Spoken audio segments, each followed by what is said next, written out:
Bonjour, ici Ivana et aujourd'hui je vais répondre à la question. J'ai le centre ego-cœur non défini. Comment cesser de me remettre en question? Ah, la question. J'adore cette question. Donc déjà, je suis Ivana. Je suis coach et formatrice en design humain, hypnothérapeute.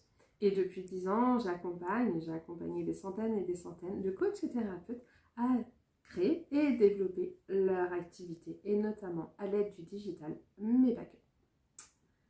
Bienvenue dans cette vidéo. Et peut-être que vous aussi, dès qu'il se passe quelque chose dans votre vie, vous faites comme beaucoup de personnes, vous vous remettez en question.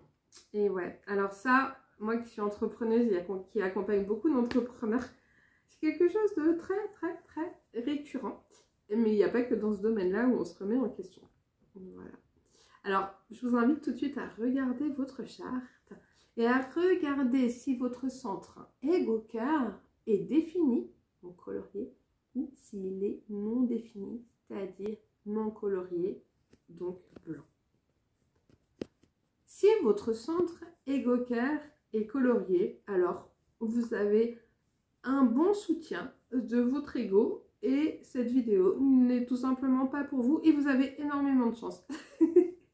Si votre centre ego-cœur est blanc sur votre charte, qu'il est donc non défini, alors l'énergie de votre centre ego-cœur n'est pas fixe et vous avez donc tendance à vous remettre énormément en question.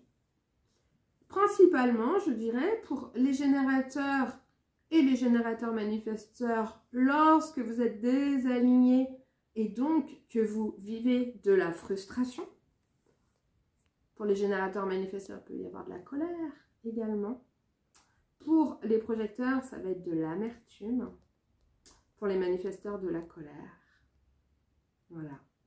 Lorsqu'on est désaligné, on peut facilement se remettre en question. Et vous voyez, dans l'entrepreneuriat, quand par exemple on lance une offre et qu'elle ne fonctionne pas, ou pas tout de suite, ou pas comme on voudrait, alors on peut facilement perdre confiance en soi, se dire « mais qu'est-ce qui ne va pas avec moi?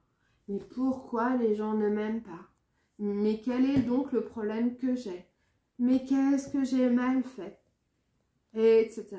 Et on est dans un cercle vicieux qui n'en finit pas et on baisse en énergie, on baisse en vibration, c'est l'enfer, le hamster intérieur qui tourne, on est dans la tête, on se coupe de son véhicule énergétique, on n'entend plus de ses guides intérieurs, enfin bref, l'horreur. Et le jour où j'ai découvert que j'avais ce centre ego-cœur non défini, et qu'il était une des sources de ces remises en question interminables, j'ai pu alors me dire, ok, mais je me remets en question là, mais c'est à cause de mon centre ego-cœur qui est non défini.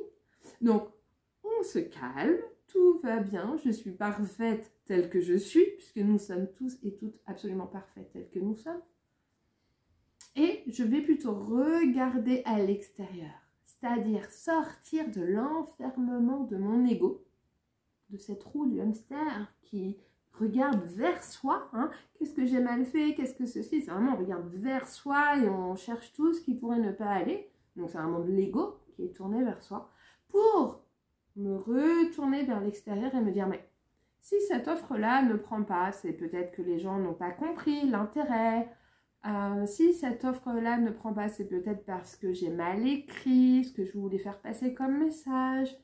Si cette offre-là ne prend pas, c'est peut-être parce que je l'ai lancée à partir d'une énergie pas alignée à l'intérieur de moi, c'est-à-dire à partir de mes peurs et non à partir d'une énergie vibrante de mon sacral.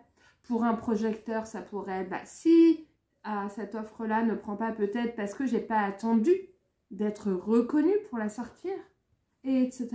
Donc c'est vraiment ressortir de cet ego, hein, qui arrête de regarder vers soi pour regarder vers l'extérieur et se poser véritablement les bonnes questions afin de revenir dans un alignement, dans un axe et reconnecter avec ses propres guides intérieurs, à savoir ses centres définis.